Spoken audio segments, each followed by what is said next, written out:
Hello, YouTube. ZiggyNo back with another video. Look, I had a really great weekend. I hope you guys did as well. Hope you had some fun in the hobby. I don't know, went out to a card show, made a trade, opened a box, whatever it might be. Listen, I was talking to some friends at a barbecue, some guys who really knew nothing about sports card, but they know that I'm, doing sports card stuff. And one of them asked me, hey, what would you recommend as far as getting in the hobby if I wanted to do that today? And I gave it a lot of thought. And there's a lot of different ways people tell people to get in the hobby. Now, first thing I said to him was, look, what do you want to get in the hobby for? I'm not going to tell you as an investor to do it. I said, if you really enjoy it and you want to enjoy it like I do with my kids, I'll give you a great way to do it. And here are the steps to doing that, right? And we talked about it, and I want to share those steps with you. So I decided to put these steps into a few slides, and then came home and made this video tonight. So here we go. Let me go ahead and jump in and share my screen. So welcome to the hobby in 2021. Boy, a lot of crazy things. I'm saying in the hobby in 2021. And this is designed for whether you're new to the hobby, old to the hobby, whoever you are, right? This is for anybody. The only challenge, I'll be honest with, is there's a barrier of entry, and that means you have to spend some money in the hobby. It's not like you can't get in here with a $100 budget. There's a few challenges, and you'll see that as I get into it in a few moments. But it's something you can do from start to the beginning, where you can get in the hobby, have fun, enjoy what I think are the fun parts of the hobby, learn about the hobby, the products, and in the long run, probably make money back that you had put in the hobby in the first place. Now, let's go ahead and talk a little bit about this system that I'm recommending. First of all, this is just my recommendation. It's ripping wax. Let's make the hobby fun again system, okay? The following system is designed to be fun and provide a path to self-funding journey into sports cards. You will need to exercise discipline, a budget, delayed gratification, and a humble education into one of the most exciting and yet complicated hobbies loved around the world. And I do mean that. I think that's one of the things people don't realize, how complicated the hobby is. It's not a kind of just run into the water and jump in. There's a lot of rules. So let me go through the rules for this system. Now, this is just for this system, and it's going to contradict a lot of stuff you've been told before. And again, it's just for this system, right? If you want to run this system, these are some rules you got to focus on, okay? Number one, only buy hobby boxes for the system. You're not going to buy any singles. You're not going to buy any slabs. You're not going to buy any retail, and you're not going to buy any breaks, okay? I'll explain that a little bit more as we go through this. You're going to buy hobby boxes. Part of it is because you're going to enjoy the hobby. And part of enjoying the hobby, man, is ripping up some wax, taking a risk, a little gamble, having some fun, not making it all about, oh, how do I get my money back right away, okay?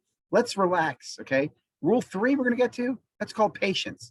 Number 2, you're only going to buy specific products that you will research first. Okay, you're not just going to go buy a product because it's new and it's shiny and Mosaic came out. No, you got to have reason for you buy. You need to understand the history of the product. You need to understand the inserts. Does it have autographs? Does it have relics? You need to understand the product. You're not going to do every release either, and you're not going to do every sport. Focus on 1, 2, maybe 3 sports that you really are passionate about, and maybe one product that you're going to be ripping maybe every 4 weeks, maybe every 3 weeks. Worst case, you do 2 products every 8 weeks, and 2 of them are back to back. But you want to have some pacing. And as I said, rule number 3, patience. Let me stress this enough. Patience is a rule in this, okay, in the system. It's not a guide. It's not a friend. It's a rule. We'll get into that more. Number 4, you're going to rip one, you're going to hold one. That is a rule. If you can't deal with that rule, man, don't get in the system. Just don't even play the system. It's not for you. If you're going to tell me, Ziggy, I can't do this, I hear noises and I rip open wax when the boxes are near me, I can't keep them sealed, then don't do this. Find a way around that. Seal it up, stick it at your parents' house, stick it at your girlfriend's house, stick it at, I don't care, hide the damn box. But you got to do rip one, hold one, and I'll explain that to you. Last one is very, very important. In this system, you must sell with honor, okay? You must sell with honor. What I mean by honor is you're going to disclose any damages, because you're going to be selling raw cards in this and graded cards, okay? You want to sell with honor. You want to sell to people that you want to do business with again. Okay. You want to be positive in this hobby, but you're ripping boxes. Karma's part of this, man. So you want to sell with honor, and I'll explain that as well. So let's jump in to this system real quickly. I call this the buy 2, rip 1, sell, grade, sell system. Let me go over it again. You're going to buy 2. You're going to rip 1. You're going to sell some stuff. You're going to grade some stuff, and you're going to sell some stuff again. And I'll explain that. So look, first of all, you're going to target hobby box product, pre-order 2. You got to do 2, and I don't recommend doing 4 or a case. If you've got the budget, you could expand it that way, but I'd rather you focus on several products over a time period then go, 12 boxes into one product. Again, think of, you're doing this for a year, you're doing it for fun. It's going to be a journey in the hobby. So I would recommend target two hobby boxes of several products. Okay. You pre-order that. That's a key thing. You don't want to go in tomorrow and buy the hottest product on the shelf that's already been marked up, ridiculous amount of price. You want to try to get suggested retail price as close to that as you can. Now, we'll talk later on about different manufacturers and different ways to do that. For example, Topps does have some direct drops, and their suggested retail prices are more obtainable. Same thing with Upper Deck, right? There's some good products in Upper Deck that you can get pre-order on that I do recommend. So in hockey, right, that we can go after, some good ones in basketball that we'll talk about, in football, but those are harder because of Panini. But you're going to pre-order 2 of those boxes. Then what's great is when you pre-order this, you get to do some research, you learn about the product, you know what you're looking for, you understand the refractors, right? But when the release day comes, bam, you're going to get it probably day of release or day after release. You get to rip one right away.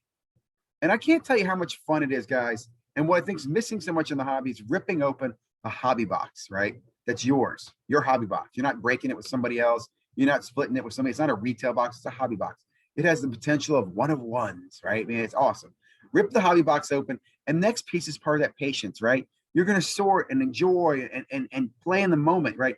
You're going to do all sorts of things. You're going to have a couple of avenues to sell your raw cards. Now, the reason I sell that is that you have the advantage of being first to market when you rip on release, when other people are going to be in breaks and waiting for the break to come back and so anything like that. So you rip, it's important to rip day 1 or day 2, and then you're going to sell raw. Some raw cards that have value you can get off immediately, you're going to go ahead and put on eBay and disclose, hey, it's raw, all the stuff about it. Maybe you made a video of it, whatever it is, but you sell raw. Other cards, maybe it's base cards that are rookie cards that you're not going to be able to sell on eBay and make money. You're going to sell those to Star Stock. Okay. Great place to send them to Star Stock. The other ones, maybe it's shiny vet refractors or autos of vets that aren't really something you can sell on eBay. They don't have immediate value. Maybe they're, I'd say, between $20 and $1, right? You're going to send that to ComC. So you're going to feed both those beasts. You're feeding Star Stock. You're feeding ComC a little bit of the hobby box. You're selling a little bit off of eBay. And both those are patient. You have to pay patience in those systems. They're not going to sell overnight. You're not going to get your money back right away, but you're feeding those, okay? Then you can enjoy that hobby box.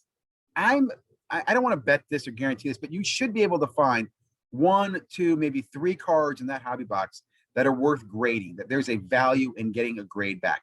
And you'll take some time to study and research which grading company, how you're going to grade it. You're going to fast grade it up. That's part of the fun of the hobby. So again, you enjoy your hobby box, you sell immediately on eBay, you sort cards to ComC and Star Stock, you select a few to send up to grading, and you send them off for grading.